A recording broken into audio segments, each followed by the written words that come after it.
Hello everyone, today recipe వచ్చి ములక్కాడ chicken curry. ఈ కాంబినేషన్ అనేది చాలా టేస్టీగా ఉంటుంది. చాలా త్వరగా సింపుల్గా కూడా ప్రిపేర్ చేసుకోవచ్చు. ఎలా ప్రిపేర్ చేయాలో చూద్దాం. మసాలా కోసం 10 లవంగాలు, 5-6 జీడిపప్పులు, 2 దాల్చిన చెక్క ముక్కలు, 4 ఇలాచి, 1 స్పూను సోంపు, 5-6 మిరియాలు వేసుకొని మిక్సీ జార్లో ఈ విధంగా మెత్తగా మిక్సీ పెట్టుకున్న తర్వాత అల్లం వెల్లుల్లిపాయలు కూడా వేసుకుని ఈ విధంగా కొంచెం నీళ్ళు పోసుకొని ఫైన్గా పేస్ట్ చేసుకుని పక్కన పెట్టుకోవాలి. తర్వాత కుక్కర్ గిన్నెలో సరిపడా ఆయిల్ వేసుకుని జీలకర్ర, కరివేపాకు అండ్ అలానే ఎండుమిర్చి వేసుకుని పోపు అనేది కాస్త వేగిన తర్వాత దీంట్లోనే ఫైన్గా చాప్ చేసుకున్న మీడియం సైజ్ అయితే 3, పెద్దవి అయితే 2 ఉల్లిపాయలు వేసుకుని కొంచెం పసుపు వేసుకొని ఇదంతా మిక్స్ చేసుకుని ఉల్లిపాయలు అనేది కాస్త మెత్తబడేంత వరకు మగ్గించుకున్న తర్వాత 2 టమాటాలు మీడియం సైజులోవి ఫైన్గా చాప్ చేసుకుని వేసుకోవాలి. ఇదంతా ఒకసారి మిక్స్ చేసుకుని టమాటా అనేది కాస్త మెత్తబడిన తర్వాత కడిగి శుభ్రం చేసుకున్న చికెన్ వేసుకోవాలి. ఇక్కడ చికెన్ అనేది నేను 1 కేజీ చికెన్కి సరిపడా చెప్తున్నానండి ఇంగ్రీడియంట్స్ అన్నింటినీ.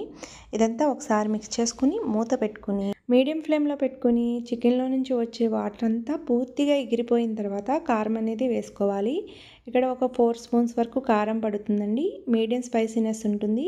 మీరు కావాలంటే మీ స్పైసీనెస్కి తగ్గట్టుగా కారం యాడ్ చేసుకోండి. కారం వేసుకున్న తర్వాత ఇదంతా ఒకసారి ఒక 5 మినిట్స్ పాటు ఫ్రై అయిన తర్వాత దీంట్లోని ములక్కాడ ముక్కలు అండ్ అలానే పచ్చిమిరపకాయలు కూడా వేసుకుని ఇదంతా ఒకసారి మిక్స్ చేసుకుని మరొక 5 మినిట్స్ పాటు ఫ్రై చేసుకోవాలి. తర్వాత దీంట్లోని మనం ముందుగా మసాలా ముద్దను ప్రిపేర్ చేసాం కదా, ఆ ముద్దని వేసుకోవాలి.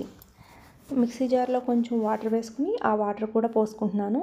ఇదంతా ఒకసారి మిక్స్ చేసుకుని ఈ మసాలాలోని పచ్చివాసన పోయేంత వరకు మూత పెట్టుకుని ఉడికించుకోవాలి.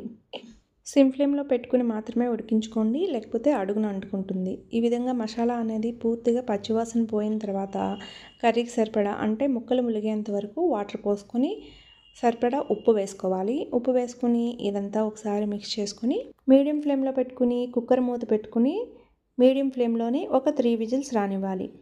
మీరు నా ఛానల్ ఫస్ట్ టైం కనుక చూసినట్లయితే సబ్స్క్రైబ్ చేయండి. వీడియో నచ్చినట్లయితే తప్పకుండా లైక్ చేయండి. పూర్తిగా ప్రెషర్ అంతా పోయిన తర్వాత మూత ఓపెన్ చేసి చూస్తే కర్రీ అనేది రెడీ అయిపోతుంది.